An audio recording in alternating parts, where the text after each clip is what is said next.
देवगन की ये खास रिपोर्ट देखिए। व्हाट्स ट्रेंडिंग इंस्टाग्राम के दौर में यह सवाल अब आम बात है।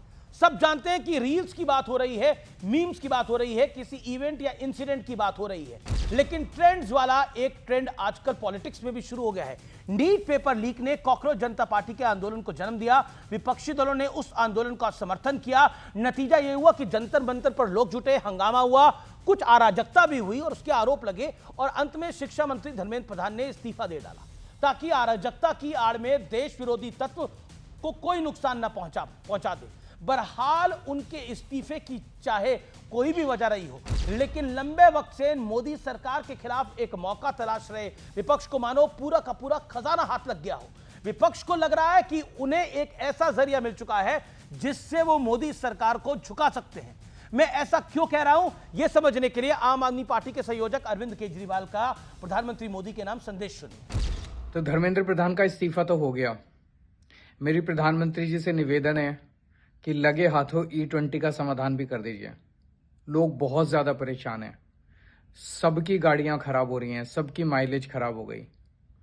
प्रधानमंत्री जी लेकिन तभी सुनेंगे जब हम सब मिलके एक आवाज में एक साथ आवाज उठाएंगे। सुना आपने, इसलिए मैंने कहा नीट से विपक्ष को एक ऐसा दरवाजा हाथ लग गया है जिसकी तलाश उन्हें लंबे वक्त से थी।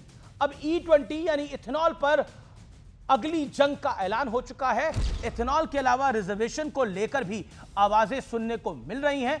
बकायदा कॉकरोच जनता पार्टी की तर्ज पर रिजर्वेशन हटाओ आंदोलन नाम से मूवमेंट शुरू किया गया है। ये लोग जाति आधारित आरक्षण का विरोध कर रहे हैं। हो सकता है कि कल कोई और किसी और आंदोलन के साथ मैदान में उतर आए। हर परिवार को एक सरकारी नौकरी क्यों नहीं है, सबको मुफ्त मेडिकल सुविधाएं क्यों नहीं है, हर बच्चे को फ्री एजुकेशन क्यों नहीं है, रोजगार की गारंटी क्यों नहीं है, वगैरह वगैरह।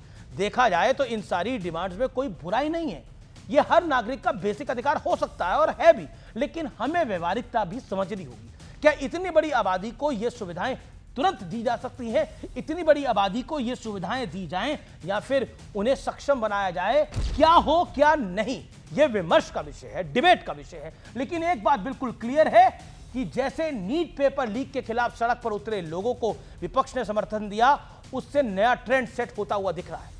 इसलिए जिन मुद्दों के बारे में मैंने अभी आपको बताया, प्रैक्टिकल हो या ना हो, विपक्ष के लिए मौका जरूर होगा ताकि सरकार को घेरा जा सके, सरकार के विरोध के लिए माहौल बनाया जा सके, सरकार की छवि को एंटी पीपल दिखाया जा सके।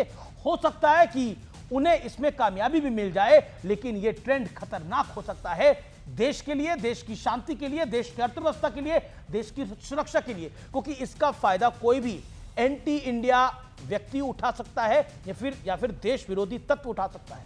सीजेपी के आंदोलन के दौरान भी ऐसा पता चला कि सोशल मीडिया के जरिए विदेशों से, खासतौर पे पाकिस्तान से और मिडिल ईस्ट से माहौल बिगाड़ने की कोशिश हुई। हालांकि यह सब जांच का विषय है और जांच हो भी रही है, लेकिन यहां सरकार की जिम्मेदारी बढ़ जाती है। सरकार को प्रोएक्टिव होना होगा, वेट एंड वॉच की बजाय पहले से समाधान पर काम करना होगा, क्योंकि वेट एंड वॉच के बाद पीछे हटना सरकार की छवि जन विरोधी, संवेदनहीन सरकार की बन सकती है।